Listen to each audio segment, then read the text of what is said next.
What do you think? I think we're dead meat. Real dead meat. You dead meat! Go ahead and laugh, you guys. If I ever find a little bastards that did this, they're dead meat. Welcome to the Dead Meat Podcast, an extension of the YouTube channel Dead Meat. I'm James. I'm Chelsea, and we're engaged, and we like to get scared together. We're continuing Creature Feature Summer with Tremors from 1990. Yeah, that weird spot in horror movies. This is when the genre kind of just starts to explore a bunch of different other genres, I feel. Freeform jazz exploration. Yeah, because Tremors is a Western comedy, sci-fi kind of horror. Yeah, I didn't realize how many genres it kind of feels like buddy film also. Yeah, for sure. Yeah, there's a lot going on. It's weird how similar in some ways it was to last week. Just desert horror. With Them, yeah. Yeah, we did the movie Them last week. How do you feel about this movie? I like this movie. Yeah. I like it a lot more than I expected to. This was my second time watching it. I watched it previously for a Patreon review. Mm-hmm. And I remember when I watched it that first time, I mean, I had always heard of Tremors, but I didn't expect to like it just from the time it was made and just kind of what it seemed like to me. But watching it, and the first I'd say 10 minutes has me skeptical.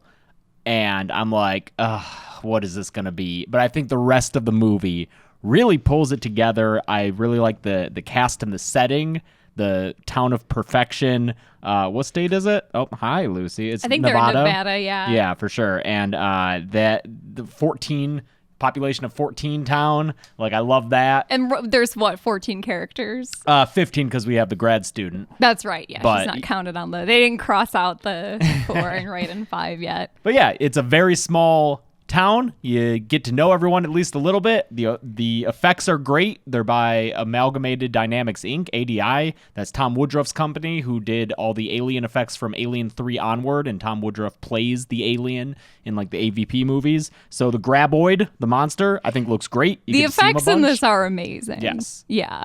What about you? Sorry, there's a fruit fly buzzing around my side of the table, and Lucy is having a ball with it. It's Fucking very get it, Lucy. distracting. It's Yeah, what we get it. pay This is you what to we do. hired you for. Come on.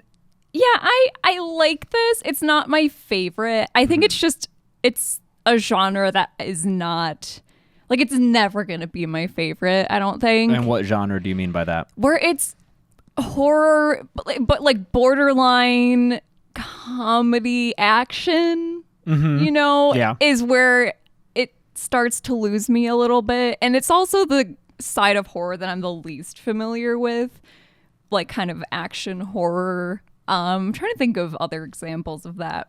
I mean, Aliens is pretty action horror. Aliens, I think, Aliens is incredible. Yeah. That blew me away when I saw it, and I didn't think, because thinking of, I'd only seen Alien for so long, and the contrast between those two movies and kind of knowing what Aliens' reputation was, I'm like, I don't know if I'm going to if it's just a more action-y, adventure-y type movie, because I just love the original so much, but Yeah. I loved Aliens a lot. Yeah, same EP, Gallan Hurd. Yes, Galen Hurd. here. Yeah, James Cameron's wife for Just a few little years. bit. I mean, that's my, instinctively, that's what I want to say, but I feel like that's a discredit to her. She co-wrote The Terminator. I just know the comments if we don't mention it. Sure, yeah. But yeah, she was EP on The Terminator, Aliens, The Abyss, a lot of the James Cameron product. She was married to him for 4 years and then to Brian De Palma. Holy shit. Yeah, I guess she just likes angry, controlling guys. I was gonna say just aggro dudes who are Yeah, really dude. serious about their art.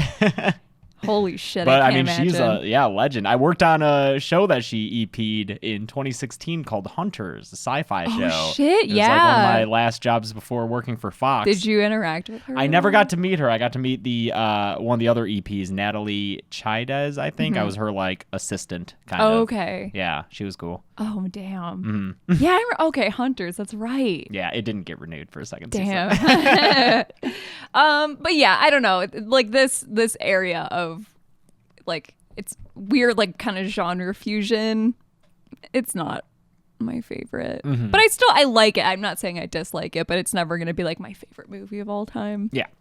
So, but I did like the aesthetic is fun. I do like kind of American West small town stuff. I think because it's maybe my nightmare life. Yeah. And there's something about just getting to like have a little taste of it and then, without actually experiencing It's like when we drove through, what's it called? Oatman, Arizona. That's the thing is I love driving through places like this and driving through the West where everyone lives really far apart. But I don't know how people do it. So this movie, Kevin Bacon. Yeah. Kevin Bacon is so fascinating. He has such a weird, like, what is his, like, when you think of Kevin Bacon, what I mean, kind for of me, role? it's Friday the 13th, but that's obviously not what most people think of. Footloose, I would say. Yeah, most people Footloose think is of. probably for sure. I think of Footloose, even though, I think because Footloose I just knew before Friday the 13th. Yeah, that's right. Because Friday the 13th, that's like his first role. Yeah. I was gonna say that's like straight out of the package, Kevin Bacon. He's a weird looking dude. You think so? I think so. I love his hair in Tremors. His hair dude. is amazing. It's he's not an amazing. unattractive guy. He's one of those people where I think he's maybe like all the features of his face put together are you wouldn't expect to be attractive, but he is attractive. His co-stars in Friday the 13th thought he was. I believe it. Oh yeah, the interviews with his like love interest in that movie was like, I was happy with my role. He's got charisma. Charisma is a big part of attractiveness. Oh, he's hilarious in this movie. He's to so me. funny. Him and Fred Ward are very funny. Yeah, they're great, and that's the thing is the first 10 minutes he has this spiel about like what he wants the grad student to look like, and that like really put me on guard for a minute. Dude, like, is this just gonna be these two fucks bumbling around? Long blonde hair, big green eyes, world-class breasts, ass that won't quit, and legs that go all the way up. Yeah, the first 10 minutes of this is we meet our two. They're handymen. I know this fruit fly is. There are more of them now. There's more of them. I don't know what. This is the problem with living in an apartment building is if there is a bug problem. Oh, I hope the microphone got that. If there is a bug problem in your building and it's not just your apartment, you're fucked and can't really do anything about it. Yeah. And I think that we have a building problem with bugs because Cool. I don't know what to do about it. Anyway, that's our own little horror movie that we're living in right now. It sucks. So it's these two handymen, and I think we kind of get a glimpse of where they live, and they live in a toilet. I mean, they live on like couches, and they use a toilet as a cooler for their beer. Is kind of the aesthetic. Their cocktail. life. They're fun. They're kind of this like fantasy that I even will sometimes have of like, why don't I could just get a job, just do odd jobs, and you don't need much to live and have a good time. Yeah. Put your beer in a toilet and hang out in the desert. What else could you want? That fantasy. So a little bit of wish fulfillment there maybe. But they're kind of fed up with their little town of Perfection, which I like that it's named Perfection. That's so good. The idyllic American West. And they decide, no, we're going to move to Bixby. I'm assuming Bixby's a bigger city. Yeah, bigger as in probably like 3,000. Yeah. You don't have to drive an hour to the grocery store. The main street of this town is... The street of the town. It's the one street. I think they built this whole set. Like all the buildings on the street are... But then there was also like a town of Darwin, California that they shot in that is also like population 50. Mm-hmm. So I don't know exactly, I think how much was set, how much was town. I think at least the kind of main, like the grocery store is a set. Like they built it. You think so? I believe so. Well, they do mess around with it all. They're they ruined shit. that building. Yeah, they ruined a lot of these buildings. So yeah, probably. The set at the main street of this town, the first thing I thought it was Spawn Ranch. Oh God. Is what it looks like to me. It looks like they live in Spawn Ranch, which if you don't know is where it was an old film set in LA, old Western set that after Westerns kind of went by the wayside, the Manson family moved in and they lived there. Featured in Once Upon a Time in Hollywood. In Hollywood, yes. Who the hell's that? That's not what's his name, the grad student. Nah, he graduated. Must be the new one. I guess there's always just a grad student That's always doing seismology is Yeah. the science that she's doing. The character's name is Rhonda, played by Finn Carter. Oh yeah, Finn Carter, by the way. Never a good sign if you Google an actor and the first photo that comes up is a mugshot. Oh no. She apparently, I think in like the 2000s, stolen credit cards in Vegas. Oh, Finn. Sounds like a good time to me, but yeah. Oh shit. I know. Wow. No, dude, this is like a year ago, 2019. Oh, that was a year ago? I don't know why July 30th, I thought she was in arrested the in Las 2000s. Vegas and booked on 1 count of possessing a stolen vehicle, 14 counts of possessing a credit card without the cardholder's consent. Wow. Maybe she knew something we didn't about COVID and was like, all right, I'm going to get in all my gambling. Damn. Yeah, her filmography is pretty sparse, too. She was married to Steven Weber. For Oh. a hot second. Yeah, all right. Okay. Well, yeah, she's a grad student here named Rhonda. And like I said, yeah, they're driving to meet her because she just started her term there, I guess. And Kevin Bacon's like, please have legs go up to ever. Yeah, and well, big she's old like, boobs and- yeah, Kevin Bacon's listing his list of record. I also, the first 10 minutes was like, oh, am I going to hate this? I know, that's the thing. Because it's that like 80s, very specifically 80s style sexism where it's like we're being raunchy and it's fun But like then the movie is like, no, Kevin, you're wrong for Yeah, having that. yeah. And I mean, it's not perfect because Fred Ward is also like, he's telling Kevin Bacon you can't have this list of ideals to live up to, but then in the same breath he's saying Women be are shopping, like, women be- yeah, like, oh, I broke a nail. This chick's not like that, so Yeah, she's not there's- like other girls. there's a whole she's not like oh, I broke a nail, which by the way I've broken nails before. It hurts so bad. If you've got acrylic nails, you can go to the hospital. Wow. If you break a nail, because it's it's adhered to your nail, so if it breaks, RIP your actual nail. Sometimes it's no good. That sucks. Yeah. But yeah, aside from that conversation, they move on pretty quickly. I thought it would be like the defining feature of these two dudes, since Yeah. it's like the first extended conversation we have with them, but it's not. Yeah, thankfully. there's a couple times where I'm expecting it to go one way, re the women in this, and it veers the other way, definitely which I doesn't, yeah. appreciate. Like there's a part where the grad student, she's caught in some barbed wire and she has to take off her pants to get out, and I'm like, God damn it. Right? I'm like, please, I don't need this But woman then running no around. jokes are made There's at her no expense. jokes made of. There's no like Kevin Bacon like, hey, you take your pants. Yeah. Like, ooh, we got your pants off. There's no like leering. Another She- Miguel, the other guy in there, like is like She here, immediately gets some new pants. immediately very respectfully. Yeah, we're given not fans. lingering on the. Yeah, so okay, fine, movie.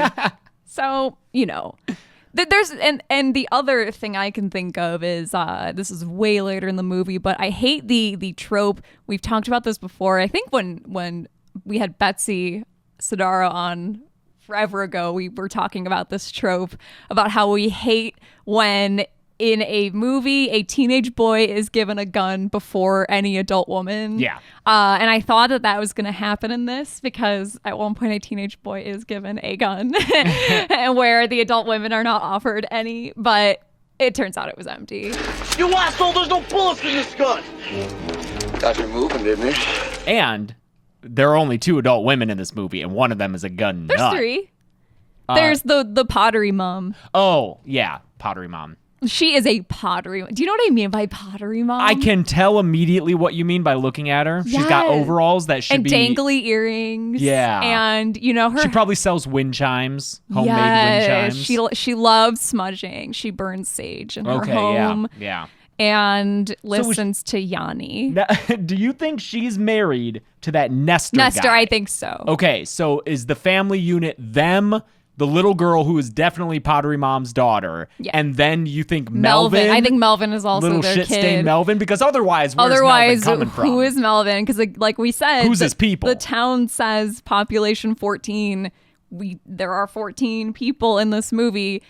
So if Melvin is not their kid, who the fuck is Melvin? Oh wait, you know what? I'm looking at this list. It's got last names on Wikipedia. Oh, I kind of hope Melvin's a drifter. Melvin Plug. I don't see any other plugs on this list. Really? Man. Yeah. Melvin just blew in from out of town. Now, Mindy, the little girl, does not have a last name listed. And is Nancy Pottery Mom? Must be. No, Nancy is Reba. No. Reba McIntyre, by the way, is Heather. Oh. Heather Gummer. Really? In my yes. notes, I have her as Nancy. Okay, no. Pottery Mom is Nancy. Okay. And Nestor, neither of them have last names. And Mindy doesn't have a last name. But Melvin is Melvin Plug. Where the fuck you come from, Melvin? Melvin. He's like a fucking, I don't know, probably 14. 14 or 15. Yeah, perfect Talks shit like heel this, age. Man. Maybe likes hair metal. Oh, yeah, definitely at this point in time for 1990. We're kind of randomly into hair metal right now. Yeah, we're going through a phase. Yeah, we're going through a phase a few decades late, but we just watched The Decline of Western Civilization Part 2, and which is an amazing movie, by the way. Highly recommended. But I could see him like he's not like into it because I think in this small town it would be like a weird thing. Well, he's not dressing up like Poison. No, but he's getting the new GNR makeup. album. He's not wearing makeup or anything, but for sure he likes probably likes Ozzy. Thinks Ozzy's cool. Probably likes Van Halen. Yes. You know. You think he likes Wasp? Maybe that might be a little too deep for him. Fuck like a beast. Maybe that's a little too. He's intense. not into fucking thrash. He's not into Slayer or Metallica. No, that's too it's too heavy for him. Right. Motorhead, maybe not so much either. Anyway, so yeah, we got that possible family unit, and then we mentioned Reba McEntire. Yes, Reba. Like a huge country star. I love that she's not just playing a personality list character. She's not just Reba. She's a gun nut. Yeah, she is a maybe ahead of her time kind of doomsday prepper. Because I don't think at this time doomsday prepper is like they must have been trickling in if their characters. I mean, this is back when, because I think up until maybe a decade ago, even less, people like this and like conspiracy weirdos, they were kind of fun, They weren't like a thing we all had to worry about and it affected our lives. They were just kind of weird little pockets taking of over people. Oregon wildlife centers. Exactly. Yeah, they kind of had to work harder to find each other. We don't have the internet making it easy for everyone to be a total conspiracy weirdo. You had to like put in some fucking elbow grease to do it. And that's who I think of these people as, are just like really old school conspiracy people. Yeah, because it's her and her husband, Bert, who is played by Michael Gross, who, holy shit, is the dad in Family Ties, which I watched the hell out of. Which one's Family Ties? Family Ties is the hippie parents with Michael J. Fox as the cool conservative kid. Alex P. fuck Keaton, that kid's a motherfuckers. cop. Fuck that kid. That kid's such a fucking narc. I love that show. Alex and Mallory and other girl. Kid. Can't remember her. Yeah. I swear to God, if we have kids and one of them, we pop out a little Ronald Reagan, I don't know what I'm going to do with myself. APK, man. Wait, what? Alex P. Keaton. That was Michael J. Fox's character's name. Of course. Yeah. Is that why you use your middle initial? No. Okay. Maybe. I was like, did that nuzzle its way into your brain? I have no idea. I watched that show a lot growing up. Anyway, yeah, that guy plays the fucking hippie dad in that show, and he is the only cast member who's in every single one of these Tremors movies. Holy shit. All 6 of them, including the prequel, Part 4, he plays an ancestor of his current character, Hiram, because... I guess Part 4 takes place in the old West and is an origin story of the graboids. Sounds a lot of fun. I'm kind of interested in this series, to be honest. Like I said, 6 movies, a TV show from 2003 on Sci-Fi. Yes. And then another movie coming out later this year that they filmed. Really? Yes, in October. Wow. Which Michael Gross still a part of. God, that's awesome. I Parts love that 4 guy. and 5, I think, maybe 4 and 5, have Jamie Kennedy. He's in 2 of them. Okay, well, we have to watch all these now. Shit, I hate realizing there's a film series that I'm like, God damn it, With I need to so watch many all of movies, these. dude. There's so many other films I need to watch, but I'm like, no, I need to watch Tremors 4. Yeah, he also, this actor is, half of his Wikipedia is about his model train hobby. Like, he is, like, among model train people, like, the community of people who are really into that, he's like a god, I feel like. Like he's like a patron of museums and is like a big ambassador for the hobby, I think, and is super, which, like, honestly, the world would be a better place if more people were into shit like that. I'm not even kidding. Like, if more people spent their energy and time and passion on cool stuff like model trains and model towns, we'd all be a lot happier, I think. I think it's cool. That's a fun hobby. We also have store owner Walter Chang. Yes, I Played mean, by Victor Wong. I know him from Big Trouble in Little China. Yep. He's like their friend, kind of like this mystic character. Of course, yeah. Yeah, that movie's so bizarre. It's so weird. I'm like, do I like it? I think I do. It looks incredible. The costumes in it are like A++, beautiful. But yeah, that's what I recognized him from immediately. I like him in this too. Again, he showed up when I saw the general store was like Walter Chang's like sundries or whatever it says. I was like, okay, I'm a little concerned. 1990 could be not great. Nothing Weird. Not a single reference to his race, honestly. There's not. Yeah. He's just a character, and he's not just like a bland character. He has his own like. He's he could be played by anyone. He could, yeah, for sure. He's like a business-minded guy who like buys the graboid tongue from them for 15 and then charges makes it a like, into like a little photo op. Yeah, he's a lot of fun, and I do. He even gets to name the graboids. That's right. He's he comes up with the name for them. Yeah. Mm-hmm. And I like too that because I think often in Old West stuff, there's maybe a tendency to forget that like the Old West, you don't have it without especially like Chinese immigrants because they built the railroads and stuff. Yeah. And like you got to California and you know, that's like very large Asian population there. So I like that there's a bit of that kind of consideration there without it being a thing. They're not like being mean to him or anything. Because to me, it just is like, yeah, this is realistic world building for this tiny little town. And yeah, he's probably the most successful person in town, honestly. He probably runs that town. Yeah. And then it seems there's like a hub for everyone to hang out in, you know? Definitely. And then there's Miguel, who's just a dude there. He's just a guy, yeah. I thought that, Walter gets killed, and I was sad when Walter Chang got killed. And then I was like, are they just going to kill off Miguel too? No, that guy makes it. Most people make it. Yeah, I was very sad Walter didn't make it. I know. I really like him. Brought down by his own noisy fridge. Oh, no, that's so devastating. This movie does turn into a quiet place a little bit. Yeah, it does a little bit. For, a tiny bit. And just as far as like screenwriting goes, I like that all the little things brought up earlier on are re-acknowledged later or have payoffs. Like what do you mean? Just like little lines like you got to have a plan if you want to like get anywhere. And then later on they're like, okay, here's the plan and we got to have a plan. And yeah, the fridge acts up early on and then it happens again later and that attracts a graboid there. Yeah. Little girl is pogo sticking around. That's and then right. Later, We that's see a her, problem yeah. because it's attracting the graboids. It's funny how establishing stuff like that is what, like, you have her on the pogo stick later, and because you saw her on it earlier, it makes sense to you. You're like, oh man.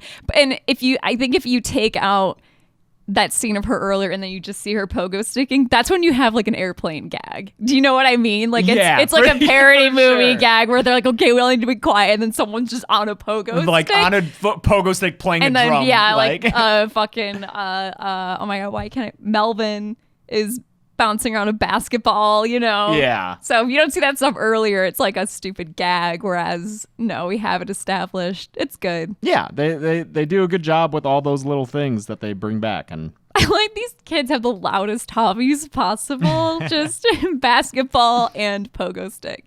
I had a pogo stick as a kid. Did you have one? I had moon shoes. Oh man, Moon I was boots. not. Moon boots were not allowed. Yeah, they're too fucking loud. They'll fuck up your ankles. That's right. Yeah. Yeah, no, I had a pogo stick though. I was really good at it. Oh, good job. Yeah. Those are the characters. I just wanted to do like a rundown. There are some others who get killed pretty early on, but there's this older couple who we the see. doctors. That's the doctor and his wife. We see them earlier. Yeah, examining the body. Doctor and his wife. Oh, okay. Yep. I was wondering who. And then they're like, of course, since they have money because they're the doctor, they're building a new house out on the outskirts of town. This couple, gives me the vibes. First of all, they still fuck a lot. Yes, you can tell. for sure. And also, they're like the family friends that they go to Cancun all the time and bring you back stuff. Okay, is yeah. the vibe I get from them. Their scene is so good. It's very good. Just yeah. that scene alone could be like a little short film, and it's great. And For sure, the one with the car. yeah, the car getting pulled down, and then later they discover it by just uncovering just the headlights and the grill, which shows like it's so deep down, like a full car length, vertical underground. Yeah. It's so good. Yeah, I totally forgot we even met them earlier in the movie, because even if you just did meet them in that scene with the car, they do such a good job of, and like I said, the fact that I'm like, yeah, this couple definitely fucks still.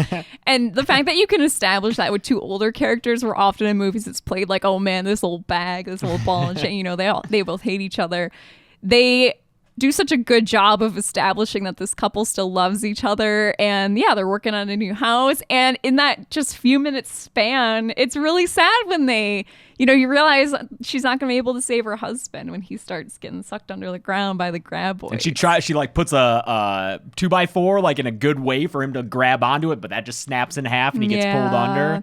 And then she gets in the car, and but no keys to get out of there, no keys in the ignition. Yeah, it's great. It's sad, and I love the whole scene. She accidentally turns on the radio, so you have music going on at the whole for the whole sequence, country music. And like the last shot where it's kind of from behind some mountains, and all you can see are the beams of the headlights, and they turn off, and that's you're right. That scene could be its own little short, and it would totally work. And even just something as small as like they have a smiley face bumper sticker on the bumper as it's like being pulled underground. Like I love that. It's very touches like that remind me of the kind of like almost comic book type feel, or like sci-fi trading card feel, like, you know, like the movie, and I don't love it, but Mars Attacks is based on those trading cards. I wish I liked and it's Mars very Attacks like more. sci-fi kitschy. That's what this kind of reminds me of too, with touches like the smiley face bumper sticker and just the kind of too perfect little town that gets fucked up by creatures from somewhere. I guess we find out in Tremors 4. Where they come from. I do like that we don't really find out. I don't need to. No, and the characters like throw out some suggestions, like evolutionary, came from space, chemical. That scene, I wrote down specifically that I like that scene where they kind of run through a quick list of like, okay, well, here's what it could be. Here's what we know you as an audience are thinking it could be. Space, some weird evolution, radiation. Government experiment. Yeah, like we kind of run through. And yeah, that's right, the Ruskies. And I like that each of those is presented, because I think as an audience member, you've thought at least one of those as your theory, and you realize running through all of those, none of them are particularly satisfying, and I think the script knows it, and so it just never gives you a reason, and that's fine. I think in that scene, it kind of tells you without directly telling you, like, none of these are going to be super satisfying, so this movie is not going to bother addressing them. And that scene is when Val and Ed, Kevin Bacon and Fred Ward, are stuck on the big boulders with Rhonda. Yes. And I love that scene where they're just like waiting. They wait overnight. It's like being on an island with sharks, and I think land they called sharks. them land sharks, right? But then SNL SNL would have been long before that. Oh yeah. Oh yeah. The because Chevy Chase, I think, is the land shark. That's like old 75 then. SNL. Yeah, I think they would have, jokingly called them land sharks. Yeah, but I think they didn't call the movie Land Sharks because of SNL, Saturday Night Live. Yeah, I think the shooting title was Beneath Perfection. Yeah, which is it's a little bit of a mouthful. Beneath Perfect. Yeah, it also sounds like a really sexy thriller. Oh, okay. I was thinking of like a soap opera. Oh no, I think Beneath Perfection sounds like like Body Heat or something. Where I'm just like, ooh, it's gonna get sexy. Yeah, no, Tremors is a much better name for this, I think. Although Beneath Perfection's kind of cool. This scene, I hate nitpicking stuff like this because I think it's so counterproductive. Okay, but sure. it does bother me. No, I feel ya. Sometimes stuff like this, I gotta call it out because it bugs me. Because movie logic wise, I just because we spend so much time later being very concerned about noise. We realize that the monsters, because there's 4 of them, I think they say. Yes, because the one gets killed running into the concrete trench, whatever that is, I'm sure, waterway or something. Yeah. And then they're like, oh, there are There's three three more based more. on these readings. And I love how she begins to explain. He's like, I'll just take your word for it. It's fine. Yeah. It's like another thing in the script where it's like, you don't need to. We don't need to more, know. Okay. It's, yeah, we don't need to over-explain this. That is something that older movies, I think, often have a leg up on over more modern movies because older movies don't need to explain everything. That's because older movies didn't have people on older the internet. movies didn't have the internet. Yeah, and like now I think it's kind of like when we're, you know, It's like, comic book guy. like oh no, I've wasted my life.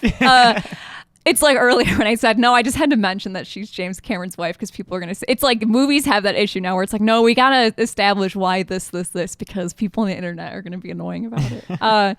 But not you guys. You guys are the best. But here is an internet-y thing I'm going to be annoyed about is we spend so much time worrying about vibrations, sonic vibrations, sound, and we see that when they throw stuff on the ground, the graboids like know where they are.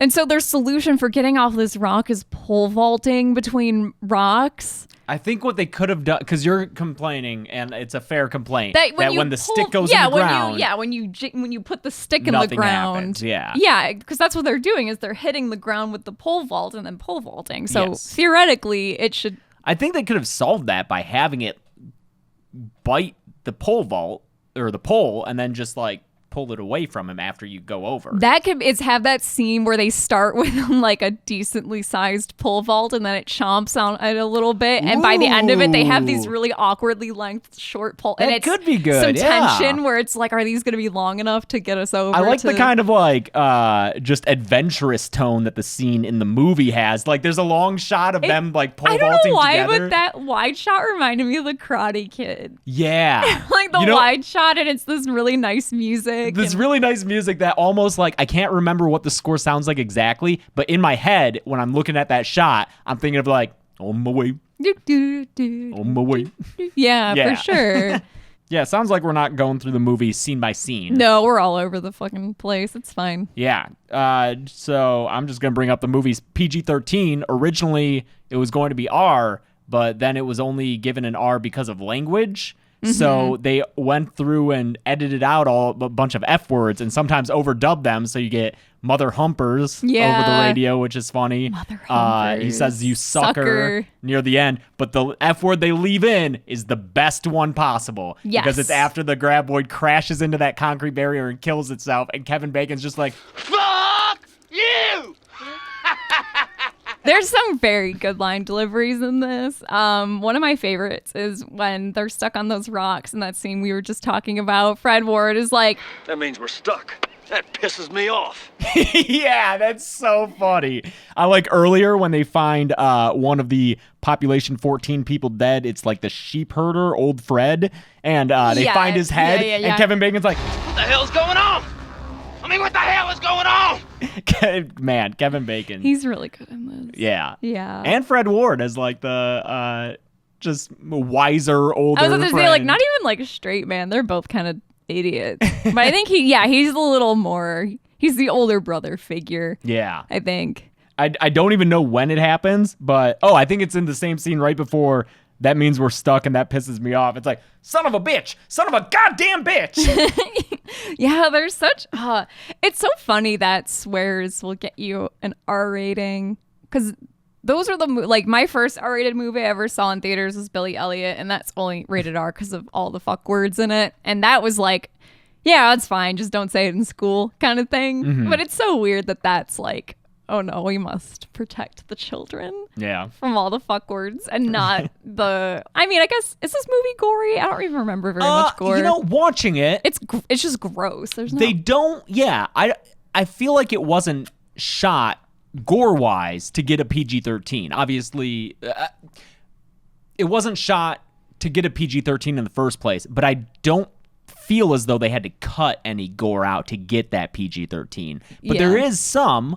I mean, it's mostly the graboids.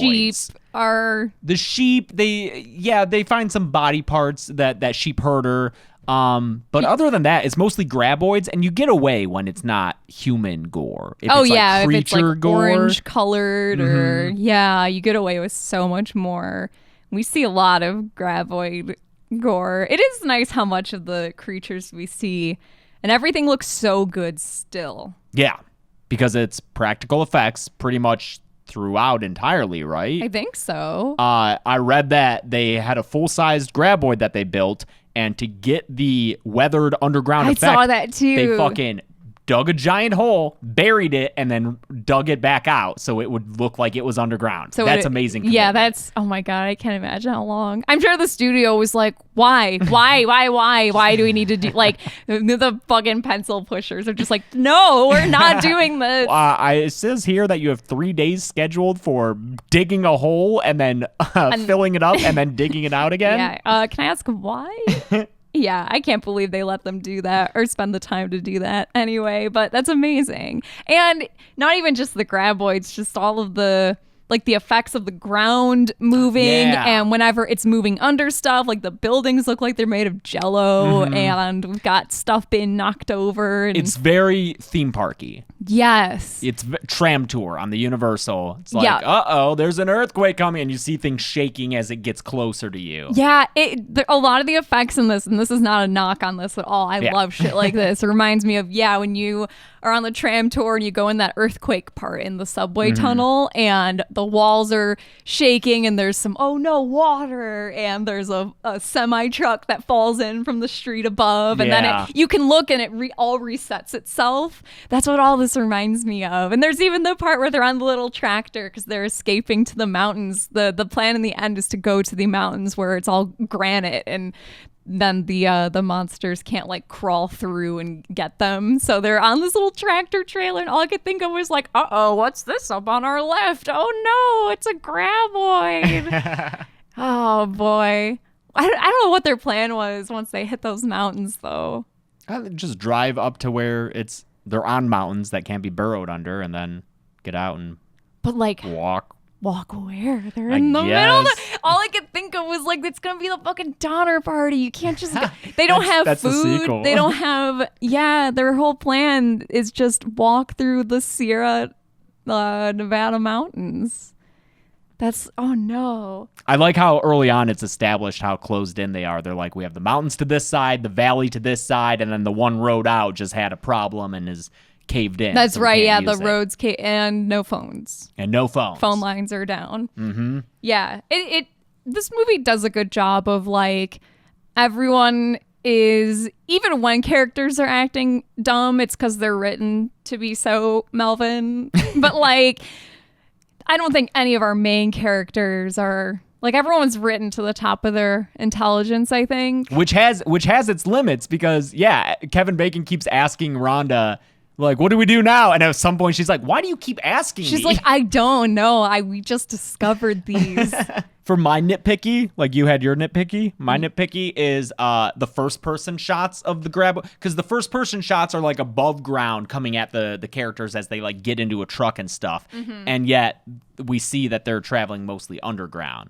So that part kind of annoyed me.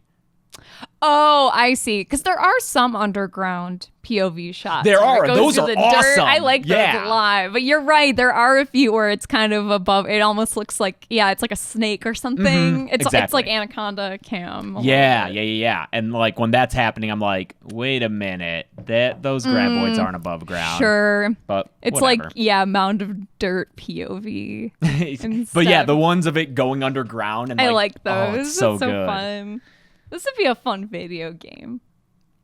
Play as a little graboid. For playing as the graboid? Yeah, for sure. Or, it's like Friday the 13th type thing where other players are people. Dude, and it'd be cool if you were the graboid and you couldn't see anything. Like, you could see maybe, like, some sound wave graphics from where people are, and you have to, like, rely on those. That'd be interesting. That'd be so fun. I'm sure a game like that exists already. Yeah, because when our fucking Ghost Ship podcast, we talked about how cool a abandoned ghost pirate would be for a setting, and then people are like, yeah, there's games. That already exists. Yeah, of course. So the graboids, there are 3 of them after the one kills itself by running into the thing. And I think one of them, it seems like, is the leader. It seems like they're smart. They learn. They do learn. Which I think is a good choice to make.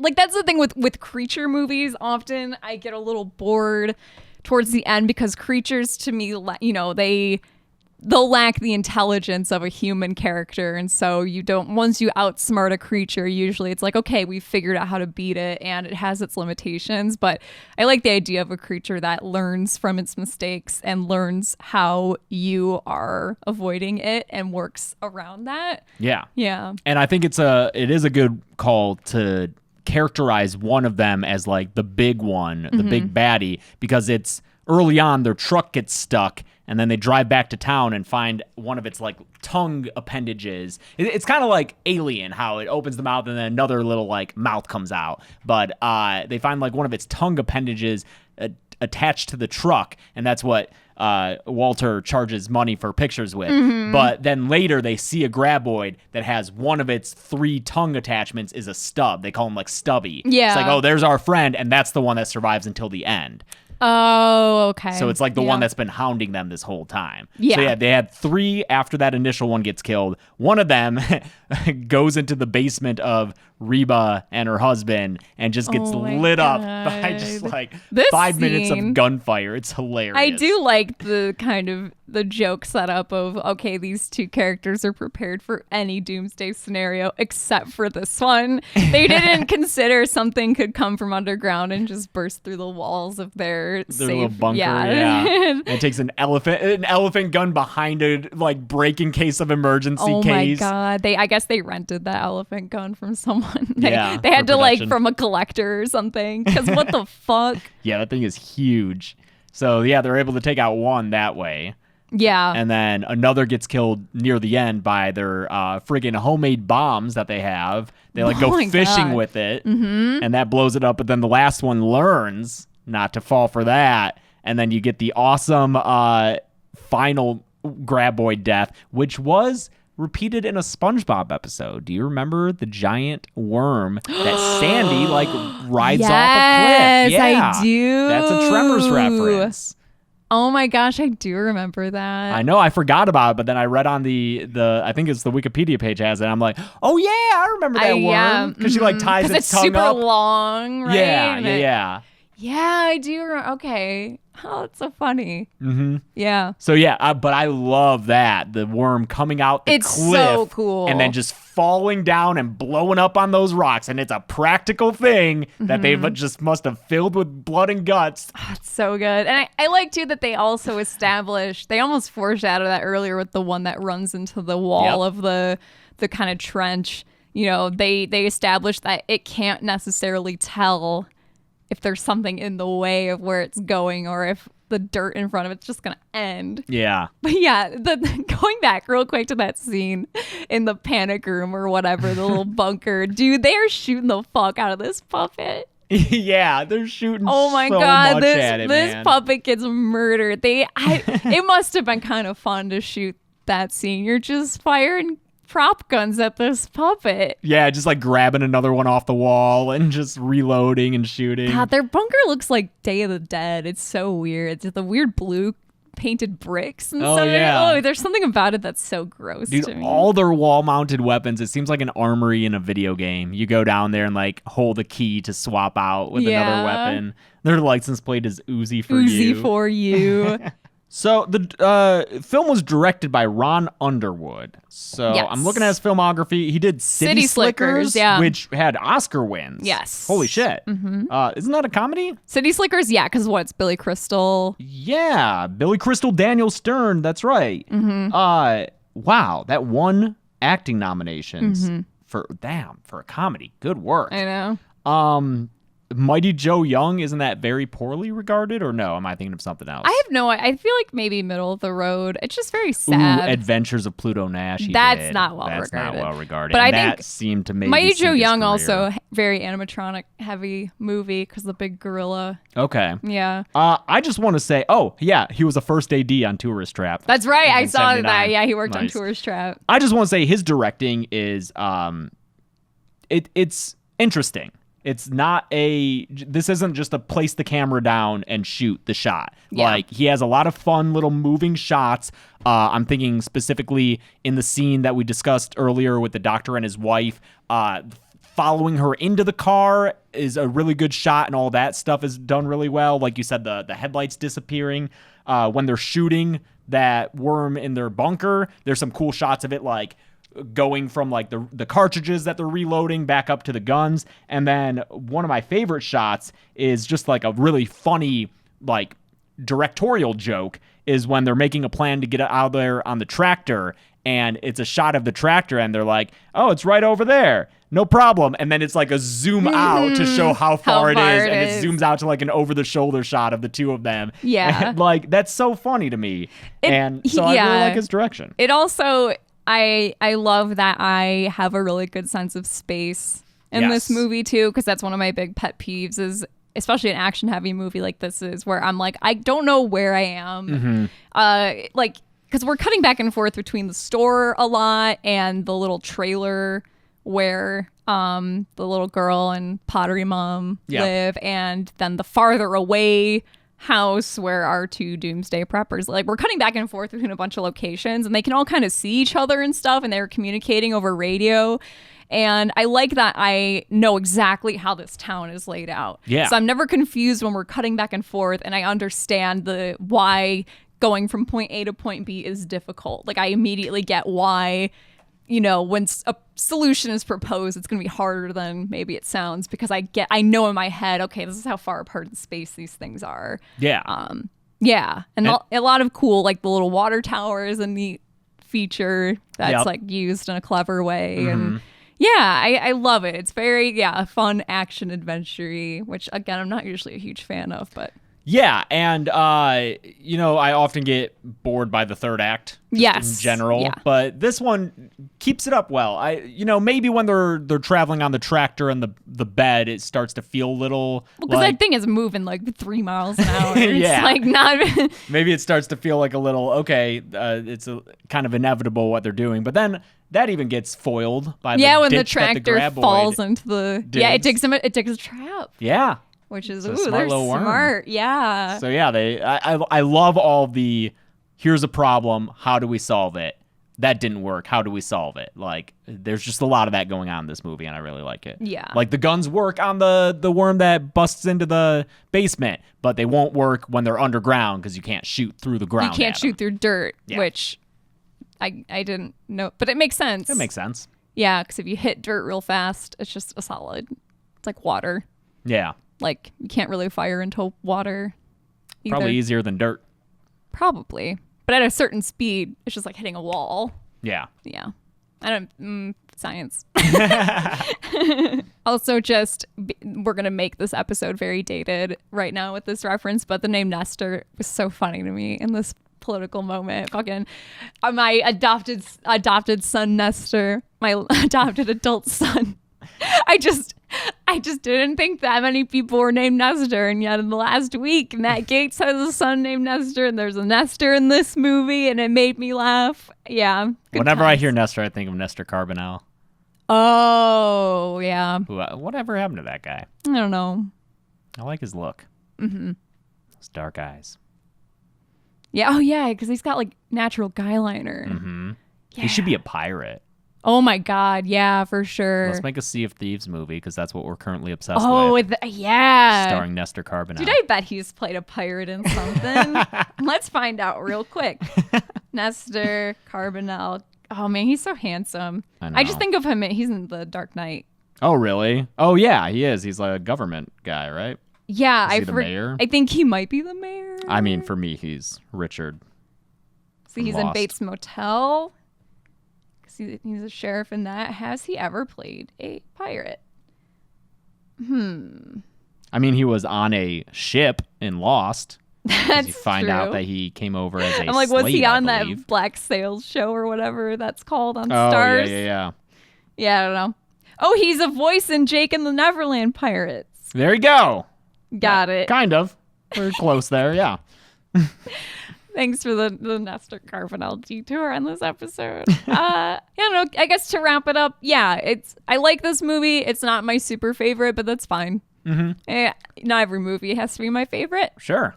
Yeah, I like it. I like it a lot more than I ever expected to, just because a lot of the genres that it touches on aren't usually my favorite, like you said. You know, even creature features. I'm glad that we're kind of immersing ourselves in these because they're not movies I generally seek out on my own. No, saying this is like a corner of horror that I'm extremely unfamiliar with because they often I'm bored by them. They're not my favorite. I'm much more drawn to humanoid villains or straight up human villains.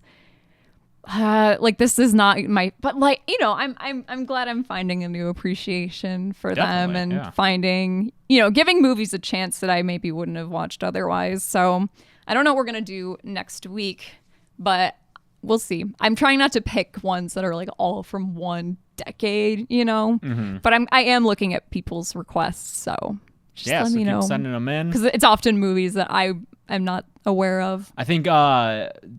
Arachnophobia is a big request. I don't know if we'll do that next week because that's like literally right around the same time. Okay. Actually, no, it might be later, but still, I don't know. I want to have some variety. Sure.